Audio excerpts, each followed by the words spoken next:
Bueno, buenos días. Entonces ya para iniciar como segunda parte de la exposición de órganos de los sentidos en la parte pues, de piel, vamos a iniciar con lo que es métodos complementarios del examen dermatológico. Entonces, para esta parte, entonces empezamos con, hay que tener en cuenta pues como tal que estos procedimientos van a ayudar a obtener datos que van a ayudar a tener más información sobre el examen clínico, ya que esto va a ser una gran base para que el diagnóstico sea certero y sea pues también esto eficaz. Empezando pues primero con el raspado de piel, entonces pues este tiene un gran valor semiológico, ya que gracias a esto uno puede visualizar a través de un microscopio la presencia ya sea de ectoparásitos. Entonces aquí vamos a encontrar ácaros de sarna, ya sea sarna sarcótica, demodéctica, también hongos, levaduras de piriformes, etcétera. Esta técnica se realiza pues con un bisturí, eh, con, un, con un cubreobjetos y con un microscopio. Entonces, esta técnica básicamente consiste en colocar un poco de vaselina líquida sobre la piel del animal para que se facilite el transporte de la muestra hasta la parte del portaobjetos. Eh, Hay que tener en cuenta que si se llega a sospechar que el animal tiene demodes, entonces hay que esperar unos minutos con la vaselina en la piel antes de hacer el raspado para que se aumente pues, la presencia de estos mismos en el momento del raspado. Bueno, después de esto, pues lo que se hace es que se raspa la piel esto, hasta que se llegue como una especie de punteo hemorrágico en la zona sospechosa, como una especie de peladura pues muy leve. Entonces ya ahí ese material es el que se pasa al portaobjetos. Este material se coge en el portaobjetos y también el cubreobjetos y se examina en el microscopio, que por lo regularmente siempre es en 10x. Ya ella sigue lo que es la cinta de acetato, ya que esta ayuda a la identificación de toparásitos tales como ácaros o otros así. Em, Dentro de los materiales de la cinta de acetato también hay cinta adhesiva, la cual lo que hace es que esta cinta se coloca sobre la lesión a examinar y luego lo que se hace es que se pone sobre el portaobjetos y ya lo que se hace es que se visualiza en el microscopio. Tenemos también el peine, el cual se va a encargar también de recoger escamas o también detritos, y esto que se recoge en el peine es lo que se hace es que se sumerge en solución salina concentrada, eh, o en solución de Wills. Básicamente lo que se hace es como una especie de técnica de flotación. Entonces esto lo que se hace es que se peina al paciente y lo que es sobre un lugar como una especie de camilla, y se recoge la muestra y se introduce pues en la solución de Willis. En, Esta se llena hasta el borde, digamos, de un tubo de ensayo y se deja por 10 minutos. Luego lo que se hace es tocar la superficie del líquido con el portaobjetos para que éste se adhiera y entonces se puedan observar los elementos que quedan flotando. Esto después se coloca un cubreobjetos y se examina pues ya con el microscopio. Tenemos lo de la parte de hidróxido de potasio, ya que este ayuda a evaluar la presencia de hongos, ya sea microsporum o también tricopitum. Esta técnica básicamente lo que se hace es que se coloca el material obtenido del borde de la lesión, el cual se recogió por medio de rasurado o raspado, y se pone en el portaobjetos, y lo que se hace es que se coloca unas gotas de hidróxido de potasio que sea al 10% o de hidróxido de sodio, y este se calienta durante unos 15 segundos y después se coloca en el cubreobjetos para así ya después de esto examinarse con el microscopio. También tenemos, bueno, en el momento del examen de pelo, digamos, o en la tricografía, este sirve básicamente para dar diagnósticos o ya sea de malacesia o de despigmentaciones o también fracturas del mismo de origen cutáneo, y esto se examina pues en el microscopio como tal. También tenemos lo que es en la citología, la cual se evalúa mediante tensiones, y este material que se obtiene de ahí, se observa ya sea en diferentes maneras, también esto mediante frotis o tejidos o tejido líquido que se obtiene por, digamos, por punciones que sean con una aguja que sea fina o también por medio de los hisopados o raspados. La lámpara de wok, pues que la había mencionado al principio de la exposición, que es la que se encarga como de ayudar a que se pueda hacer una observación ya sea dermatológica. Esto lo que se hace es que se pasa sobre, la lámpara pues se pasa sobre las lesiones del cuerpo con esta lámpara, la cual es ultravioleta. Entonces, esta lo que se encarga es en el momento de que se pasa, bueno, hay que también, o sea, bueno, se pasa y entonces esto lo que hace es que alumbra y va a dar una visualización si hay algún objeto extraño, entonces la observación va a ser fluorescente. Hay que tener en cuenta que cuando se va a pasar esta lámpara, ella tiene que estar, o sea, uno la deja calentar, digamos, unos minutos y después ahí sí pasarla por el, por el cuerpo del animal. Tenemos también la parte de cultivos. Esto básicamente ayuda al diagnóstico ya sea micológico, también bacteriólogo, ya que gracias a esto pues se toma material por medio de hisopados o también por medio de funciones. Hay que tener en cuenta que estas funciones o hisopados deben ser con elementos estériles. Ya después de eso también tenemos el antibiograma, el cual esto sirve para obtener ya sea sensibilidad o resistencia a microorganismos o también la resistencia a drogas antimicrobianas. Y también, pues gracias a esto se va a tener un tratamiento posteriormente.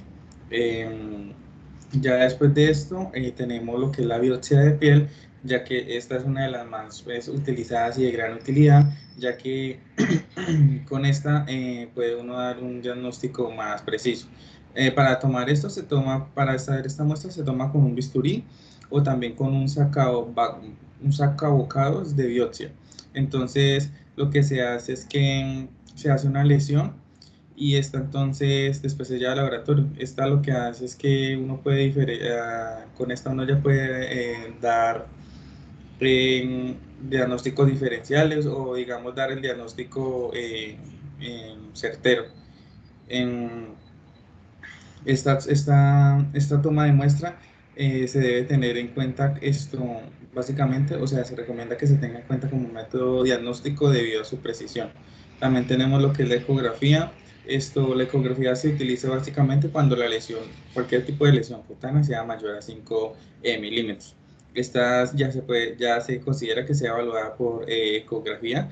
Se recomienda un traductor de 10 a 12 MHz. Gracias a eso, pues podemos tener unos datos precisos en cuanto a la lesión y también aquí ya puede uno tener una diferencia entre si la lesión tiene partes líquidas o sólidas o también si son cuerpos extraños por sombra o si son calcificaciones dérmicas o si son procesos fistulosos, en fin. Esto, en, También se tiene lo que son análisis clínicos, que ya pues, son los que básicamente conocemos, los análisis de sangre, evaluaciones de perfiles bioquímicos, hemogramas, también orina, glucosa, urea, etc. Hay que tener en cuenta que el examen clínico se continúa después de un diagnóstico presuntivo, después de un diagnóstico diferencial para poder así arribar al diagnóstico definitivo. Y luego, pues ahí sí se podrá indicar el pronóstico para saber el posible tratamiento, pues como tal a la enfermedad. Continuamos con las alteraciones dérmicas, las cuales se clasifican en primarias y secundarias. Entonces, cuando hablamos de lesiones primarias, hay que tener en cuenta que estas son las que afectan la piel, la cual estaba antes normal. Entonces, estas que son de lesiones primarias también se clasifican en primero de contenido sólido. Entonces, aquí ya vemos lo que es la mácula. Entonces, la mácula básicamente es una alteración que es circunscrita en la parte de la coloración de la piel. Esta no es palpable y es muy pequeña, es menor a 1 centímetro de diámetro. Entre las máculas nosotros podemos encontrar las que son congestivas o hiperémicas, que también son conocidas como la roseola, que son las que son rosadas. Esta pues básicamente es una mácula de 1 centímetro y esta se debe pues a un aumento de la cantidad de sangre en los vasos de la piel. Esta como tal no hace relieve. Si esta llega a ser muy grande, entonces se le denomina eritema y que también se conoce como rojez de piel. Eh, También tenemos lo que son hemáticas o hemorrágicas, que son producidas por extravasación sanguínea de los vasos de la dermis. Entonces estas vamos a encontrar que tienen un color rojo vinoso y no desaparecen, digamos, a la palpación o en el momento de que el clínico haga presión.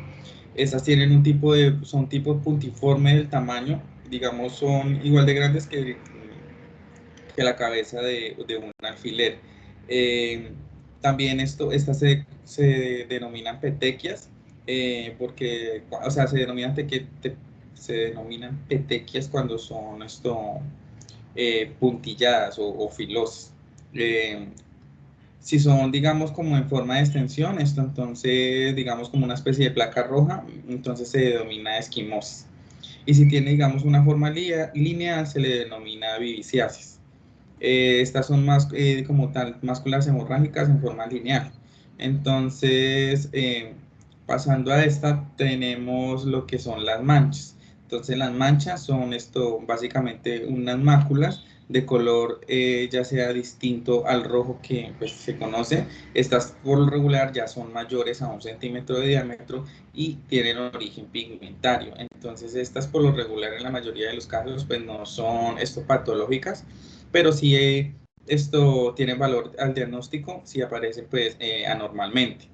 Eh, Básicamente esto se puede dar porque las menalinas como tal van a producir una acumulación de pigmento dando una especie de color negro o pardo negruzco, y, y cuando hay generalización de esta ya le llamamos melanodermia. Eh, Cuando, digamos, hay una desaparición como tal del pigmento que era existente, que se manifiesta por manchas blancas, se le denomina leucodermia. Y cuando las manchas son artificiales, que, que son, digamos, por introducción a partículas coloreadas insolubles en la dermis, entonces, digamos, como en el caso de los tatuajes. Ya pasamos a lo que es la pápula o la placa, que básicamente esta es una elevación circunscrita y está sólida, que también puede ser igual de grande hasta 1 centímetro. Se produce por la exudación o la proliferación de algunos elementos constituyentes de la piel. Esta puede ser de origen ya sea dérmico o epidérmico. Por lo regular, las pápulas que son pues, pequeñas y no se observan como, digamos, al momento de la inspección no se alcanzan a ver. Incluso hay veces que en animales de pelo corto son muy difíciles de encontrar. Básicamente, solamente, o sea, a simple vista no las va a uno encontrar como profesional, básicamente solo al momento de la palpación. Eh, Estas son de superficie, pues básicamente lisa y son redondeadas. Y cuando hay una formación de varias pápulas, nosotros ya le vamos a poner de nombre placa. Tenemos el abón o luego también la roncha, o también más conocida como el botón, que esta básicamente es una lesión que es muy elevada y circunscrita, y esta es producida por edemas o por también infiltraciones.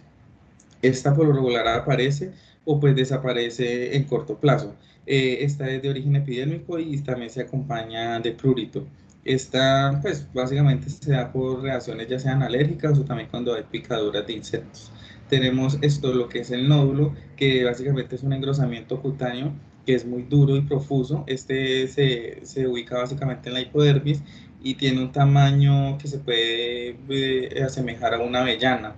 Es caracterizado porque la piel se puede, digamos, uno la puede deslizar sobre el nódulo y se puede sentir. Ya pasamos a lo que es el tumor, que básicamente pues esta consiste como una especie de consistencia sólida, la cual va a tener una forma y un tamaño ya sea variable y en algunos casos puede persistir y crecer. Esta es una masa pues grande de células, ya sea benigna o malignas, las cuales pues lo que hacen es proliferar sin control. Esta pues hay que tener en cuenta que puede abarcar ya sea todas las capas de la piel, incluido pues también el tejido subcutáneo. Pasamos a lo que son las pústulas, que son pequeñas elevaciones circunscritas de la piel, las cuales a veces están ocupadas con pus. Digamos, si estas se encuentran en la epidermis, ya vamos a llamarlas impéctico. Y digamos, si esta pústula, si esta pústula está involucrada con algún folículo piloso, entonces esto ya se le llama un proceso de inflamación, entonces ya lo que vamos a llamar es que la vamos a conocer por foliculitis. Ya ahí pasamos a la vesícula, que es una formación semejante a igual a la póstula, pero entonces esta se encuentra ocupada, llena pues de líquido seroso transparente. Y si esta se infecta, ya no se va a llamar vesícula, sino que pústula como la anterior. Esta básicamente está situada en lo que es la epidermis o también debajo de la epidermis. Esta tiene consistencia blanda y pues tiene un volumen que puede ser variable. Hay que tener en cuenta que si esta supera pues el centímetro de diámetro, ya no se le va a llamar vesícula, sino que se le va a llamar ampolla. Eh, Hay que tener en cuenta que la consistencia de esta depende según la presión del líquido que tenga, porque puede ser tenso o puede ser flácido. Y pues este líquido como tal puede ser ceroso, también hemorrágico o en algunos casos pues purulento. Y por último tenemos el absceso, que básicamente es una coleta purulenta cerrada, la cual está ubicada pues en la dermis o también en la hipodermis. A la palpación, esta pues la podemos observar, que la podemos sentir pues que es blanda y fluctuante. Y según el estado de evolución, esta pues puede ser dolorosa o no. Pasamos esto a las lesiones secundarias, las cuales esto vamos a encontrar soluciones de continuidad y también estas son consecuencias a patologías primarias, las cuales también hay que tener en cuenta que estas pueden ser ya temporales o pueden ser definitivas. Entonces, en este orden de ideas tenemos lo que son las escamas, que básicamente las escamas son desprendimientos de la epidermis en forma de laminilla seca. Hay un proceso fisiológico de escamación epitelial, entonces cuando es perceptible, esta puede ser perceptible cuando se hace el examen, ya que esta a simple vista se ve que es patológica. Tenemos lo que son las escaras, que es una porción del epitelio el cual está mortificado, eh, y entonces lo que se hace es que este se desprende del tejido sano. Esta tiene como un tamaño, o sea, el tamaño de esta puede variar, porque podemos encontrar que a veces son secas o a veces pues son húmedas. Por lo regular estas no son tan graves y estas lo que hacen es que curan, pero pues sin cicatrizar bien. Tenemos lo que son las costras, que son restos sólidos de consistencia variable, las cuales fueron formadas por la desecación de exudados o mezclados con detritos epidérmicos. También tenemos lo que es la erosión o también las escoriazosis, que básicamente son soluciones de continuidad de la piel de forma y tamaño diverso, y esto básicamente se ve en la parte superficial o también cuando son de origen traumático. Estas básicamente se producen por el rascado que ejerce el animal o debido pues al prurito que éste tiene, o también cuando tienen una lesión elemental pruriginosa. Tenemos lo que son las úlceras, las cuales son pues básicamente pérdida de continuidad con exposición a la dermis. Entonces la dermis pues cuando se cura se genera una cicatriz. Esta pues puede ser superficial o profunda. Su tamaño y bordes, profundidad y todo esto puede variar. Y tenemos la fisura, que básicamente es una ruptura lineal de la epidermis y dermis. Esta puede ser dolorosa y se ubica en los bordes de los orificios naturales y en los pliegues de la piel. Y por último tenemos la liquenificación, que básicamente es un engrosamiento y endurecimiento de la piel. Básicamente se dice que la liquenificación básicamente es igual a la piel de un elefante. Entonces, suele ser el resultado de una asociación de diversas patologías, lo que hacen que se vea pues, con esta textura eh, como, como partida o como cuando un papel que se ve así arrugado, básicamente, como seca.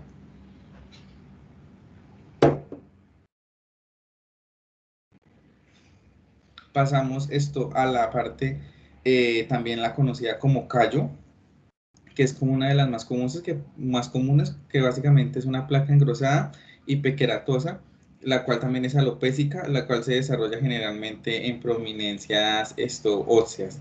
También tenemos lo que es el collarín epidérmico, que es una lesión seca, que queda luego de que o sea, esta es el resultado de cuando una póstula o una vesícula se cura, entonces queda el collarín. o cuando una pústula o una vesícula se rompe. También pues tenemos la cicatriz, que es un tejido fibroso que lo que hace es que reemplaza la dermis. Pues no tiene pelo, ni glándulas sebáceas, ni mucho menos glándulas sudoríparas, y esta superficie en algunos casos puede ser lisa o en algunos atrófica o en otros casos exuberante. Tenemos también lo que son lesiones mixtas, las cuales pueden ser ya sea primarias o secundarias. Entonces aquí ya vemos lo que es alopecia, que es pues, básicamente pérdida de pelo, escama, que es la acumulación de fragmentos sueltos de extracto córneo de la piel. También tenemos costra, la cual esto se forma por la presencia de escamas y exudados, que en este caso pues básicamente pus o sangre. También tenemos el comenón, que son folículos pilosos dilatados, pero estos tienen material sebáceo y también material celular queratinoso. Y esto pues lo que hace es que se produzca prurito. Y también tenemos pues por último los cambios de pigmentación. Entonces básicamente terminamos la parte de las pruebas complementarias y los tipos de alteraciones dérmicas, y entonces para concluir vamos a terminar con dos enfermedades dérmicas del equino para terminar con nuestra presentación de piel. Entonces empezamos con lo que es el ambromimosis equino, que básicamente es una infestación que se causa por el género Ambronema o también por el Darcia en equidos. Clínicamente vamos a ver que es una enfermedad gastroentérica y también cutánea. Esta se transmite por moscas que son pues como el huésped intermediario. Se puede infectar ya sea por vía oral o vía cutánea. Entonces pues básicamente acá está el patógeno. Entonces lo que hace es que se envuelve larva, entra como en un estado de momificación y se convierte pues en la mosca. Esta mosca lo que procede es como a picar al animal, o en unos casos lo pica, en otros casos lo que hace es poner los huevos encima de él o poposearse. Entonces ya aquí lo que empieza a entrar al cuerpo del animal. Entonces aquí vemos que empieza a generar conjuntivitis, o también empieza a generar problemas de gastroenteritis en el animal, y pues obviamente el animal defecar se vuelve a repetir el ciclo. También esto causa, como puede entrar también por vía respiratoria, entonces ya puede causar todo lo que tiene que ver daños pulmonares, y ataca también pues la parte dérmica, que es la que vamos a hablar básicamente. Entonces lo que hace es que donde el animal pica o defeca, entonces lo que causa es de que la fisura que causó no cicatrice. Entonces en el ojo lo que vamos a encontrar es conjuntivitis granulosa. Vamos a encontrar que se forman como unas pseudo verrugas de color rojo o amarillo, las cuales llegan en algunos casos a calcificarse o también calcificarse. Vamos a encontrar que el animal va a tener un profuso lagrimeo, va a tener fotofobia y edema. Y eso es en la parte de los ojos. En la parte ya de la piel, en las heridas, vamos a ver que la herida va a estar siempre en un mismo lugar, y esto va a ver que va a estar irritada siempre, y va a ser una herida traumática, que lo que va a hacer es que la herida no cicatrice por ningún momento. Y el animal va a tener mucho prurito en esa zona, entonces va a hacer de que la herida crezca más, porque al rascarse va a lastimarse más. Y como no cicatriza, entonces lo que va a hacer es que va a crecer y crecer. Entre los síntomas nosotros vamos a encontrar pues la gastritis crónica, va a tener un apetito caprichoso el animal, va a tener lo que es náuseas, también va a empezar a adelgazarse debido a pues, que no está comiendo bien, va a tener conjuntivitis, pues fotofobia, la parte pues, respiratoria va a tener moco bronquial, y en la parte cutánea va a tener pues, las heridas básicamente que no cicatrizan. El diagnóstico, pues la forma más sencilla como diagnosticarlo es por las heridas, las cuales pues, uno se va a dar cuenta que por un tiempo pues, no cicatrizan de forma normal. Se recomienda que se haga una biopsia de la lesión cutánea para revisar si hay de esas larvas del parásito en la herida. En el caso de los ojos, esto se puede a veces encontrar larvas de estas, y en la parte de la secreción ocular, entonces lo que se recomienda es que se haga un análisis de las lesiones. Hay que tener en cuenta que estos parásitos no afectan los bovinos, ni los ovinos, ni caprinos, ni porcinos, ni perros, ni gatos. Pero sin embargo hay otra especie de ambronema la cual sí afecta a lo que son anfibios, reptiles y aves. Al tratamiento, pues en las lesiones cutáneas se recomienda que se trate con ivermectina sistemática o también local, ya sea medio infiltración en la parte afectada. También se recomienda órganos fosforados o ivermectinas que sean ya de uso tópico sobre la lesión. Y pues repelente de insectos para que la mosca no regrese. Ya cuando hablamos de casos crónicos se recomienda cirugía y también esto crioterapia o crio en cirugía. En cuanto al método de cura y tratamiento pues, diario de la lesión cutánea, entonces lo que se recomienda primero, esto es algo que se tiene que hacer pues, todos los días, entonces se recomienda pues primero que se lave bien la zona, ya sea con povidona y yodo diluido en agua o también eh, con tratamientos a base de clorexidina. Una vez ya estos estén limpios, entonces se recomienda que se extienda la pomada corti, corticosteroide, corticosteroide, y después de esto se te recomienda también que se use nitrofurazona, ya que esta tiene una acción bactericida.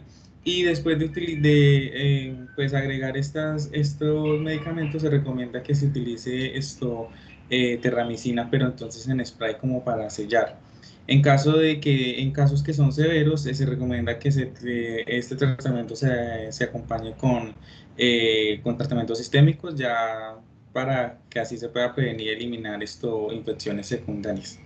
Hay que tener en cuenta que esta enfermedad, como lo que hace es que las cicatrices, pues, o sea, las heridas, perdón, no cicatricen, entonces el proceso de curación va a ser muy lento y pues según la literatura hay veces que duran semanas, incluso meses. Por eso lo importante de hacer la curación diariamente eh, para poder tratar de combatir rápido.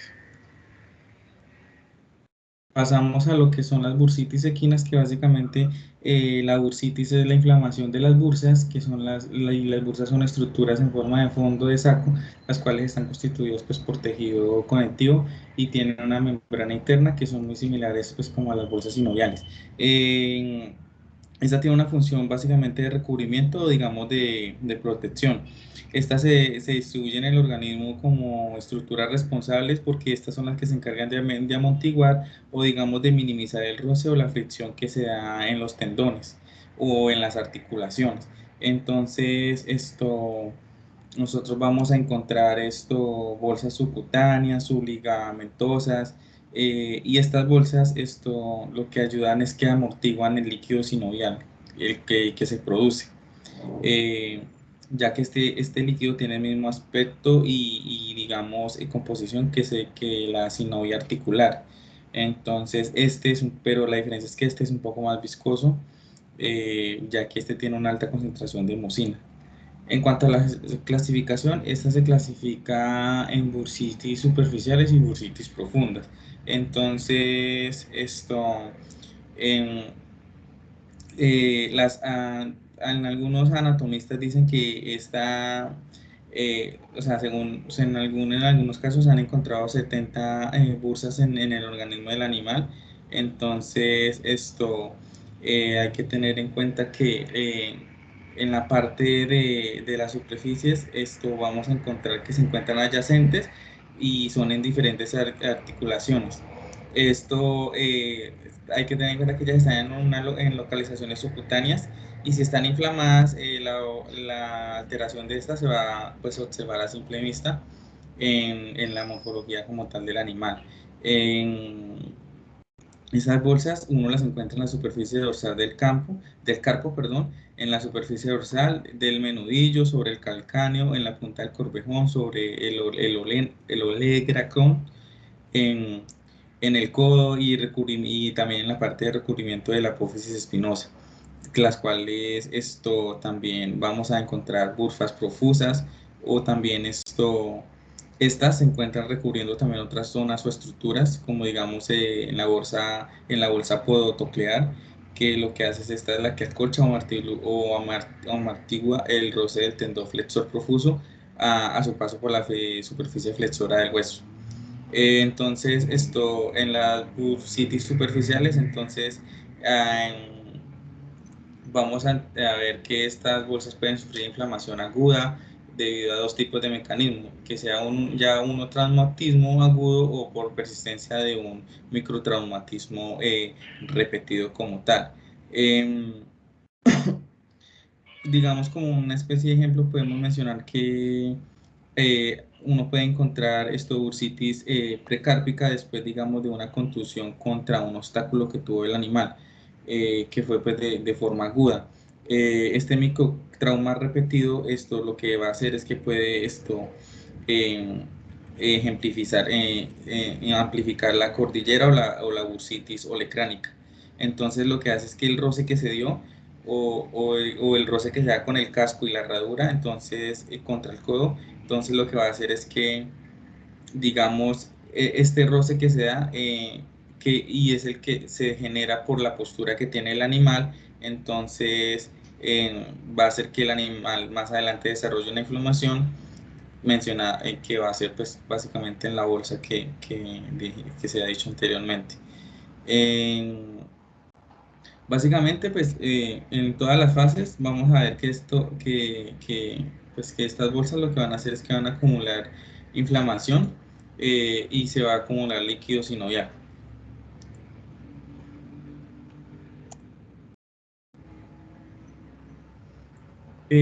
Por otro lado, hay que tener en cuenta que si se pasa el tiempo y la inflamación serosa no se resuelve, hay que tener en cuenta que este contenido de la bursitis va a ir cambiando y se va a organizar y va a cambiar a forma dura. Entonces, al momento de la palpación, esto se va a encontrar esto que la que era antes blandita va a ser esto dura.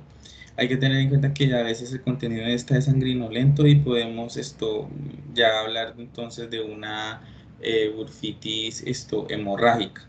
Eh, por otro lado, em, si digamos la consistencia de esta es muy dura o elástica, entonces ya aquí hablamos de que son bursitis serosas. Eh, Cuando digamos no son tan duras y tienen como una especie de consistencia como fibrosas, entonces se le llama ya bursitis serosa. Esto la bursitis como tal de la cruz, que es una de las que se da, como pueden observar en la imagen, esta tiene una relación directa básicamente con la montadura, ya que el roce crónico que se da con esta misma y con la parte anatómica del animal hace de que este roce vaya creando esta bursitis hasta que pues que a simple vista se pueda observar. Eh, Se recomienda pues de que cuando se da esto, uno de los tratamientos más rápidos es quirúrgico.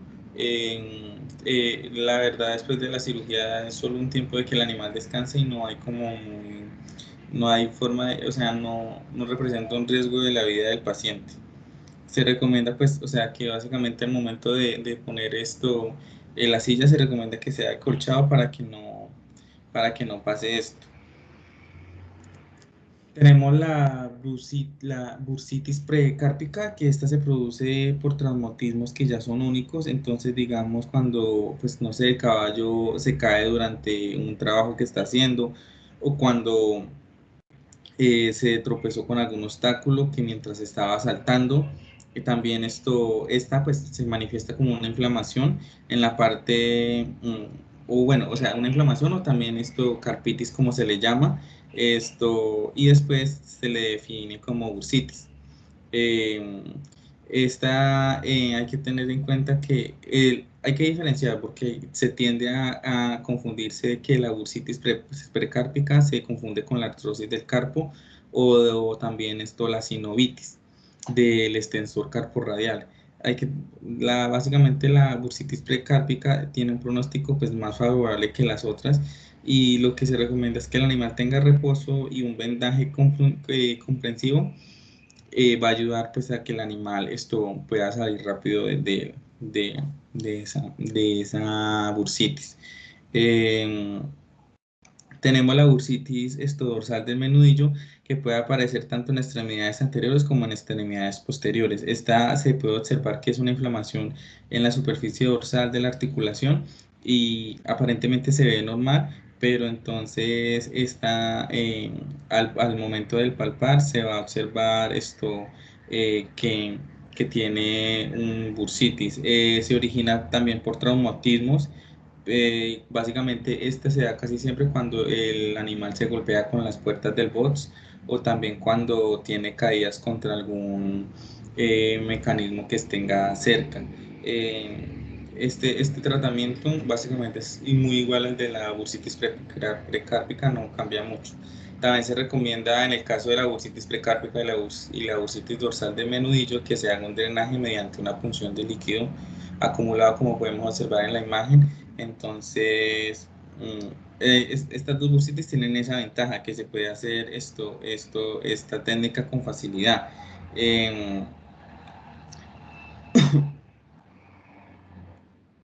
La bursitis de codo cordillera, la cual se produce habitualmente por la contención diaria del codo contra los callos de la herradura. Entonces, esto lo que hace es que el caballo al último adopta una posición particular y entonces puede producir un roce por la presión que ésta tiene. Podemos observar esto que en este caso el tratamiento de este animal lo que se recomienda es utilizar un protector que se denomina donut, el cual esto se recoloca en la región de la cuartilla y lo que va a hacer es que va a minimizar el roce diario que tiene el casco con la herradura del animal. Entonces el tratamiento, pues, como tal, es difícil porque, pues, no se puede hacer un vendaje comprensivo y entonces a veces se recomienda que se haga una, pues, cirugía en las extremidades de donde se encuentra, pues, la bursitis. También tenemos la bursitis del corvejón, que esta pues se produce normalmente en caballos con escasa cantidad de cama o también con caballos que cuando hacen un gran esfuerzo al momento de levantarse, entonces lo que hacen es que van a buscar apoyo sobre la punta del corvejón. También hay predisposición en caballos que cosean con fuerza las paredes como tal del box. En esta se puede observar en la parte lateral la rosadura que se produce al acostarse el animal en la cama. El tratamiento de esta es un poco complicado ya que solo se recomienda tratamientos conservadores tratando de evitar como tal la cirugía, ya que las complicaciones de esta cirugía pueden dejar secuelas al animal, ya sea básicamente secuelas estéticas. Entonces, podría deformar en algunos casos en la parte que se quiere eliminar y podría antes incluso pues dejar al animal más deforme. Eh, la bursitis, pues, o sea, básicamente no afecta la vida del animal, pero pues esta se trata básicamente por razones estéticas, ya que como tal ella no va a producir alteraciones funcionales. Pero pues puede que en algunos casos pues uno decide cause problemas funcionales, pero básicamente no. Y pues básicamente se quitas por estética debido a pues, de que como sabemos los equinos pues están en concursos y en estas otras cosas, entonces pues con esta bursitis no podían como participar. En cuanto al diagnóstico, pues se recomienda que se haga con ecografía. eh, Básicamente, eh, ese es como el diagnóstico estrella. En cuanto al tratamiento, pues varía en función ya sea del tipo de bursitis que haya. Entonces, digamos, cuando son bursitis serosas en fase aguda, se trata con hidroterapia o tratamientos locales o también con masajes antiinflamatorios o con pomadas que sean heparinoides. También se recomienda que se le pongan al animal plastas o cataplastas pues, de barro que lo que hacen es que estas van a ayudar a a la absorción del edema presente.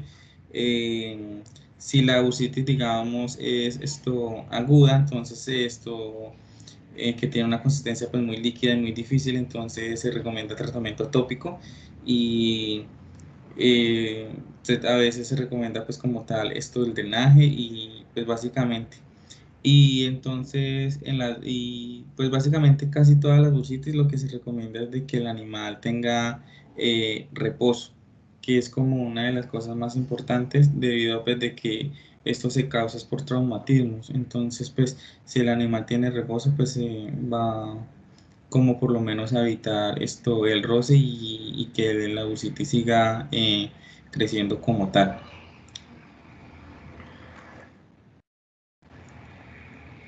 Tenemos esto, las bursitis profundas, que pues digamos también vemos la bursitis podotoclear, que esta pues es cuando la bolsa podotoclear se inflama por la formación de osteofitos sobre el propio hueso sesamoideo distal y se puede ver afectada por el esfuerzo severo del tendón flexor profundo en la parte de la porción más distal. Entonces esto se puede ver afectada también por traumatismos directos de algún cuerpo extraño. Por lo regular, el diagnóstico de este se realiza con precisión con el bloqueo anestésico local como tal de la propia bolsa. En- como para un diagnóstico de esta, para ser más preciso, se recomienda que se haga una resonancia magnética. En- digamos, en esta resonancia magnética que podemos observar, acá se ve la inflamación crónica de la bolsa podotoclear.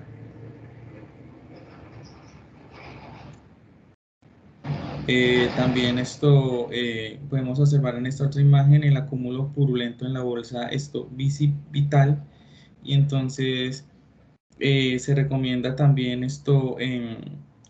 que digamos en la parte de la bolsa bicipital se haga una infiltración local en caso también sirve como de tratamiento.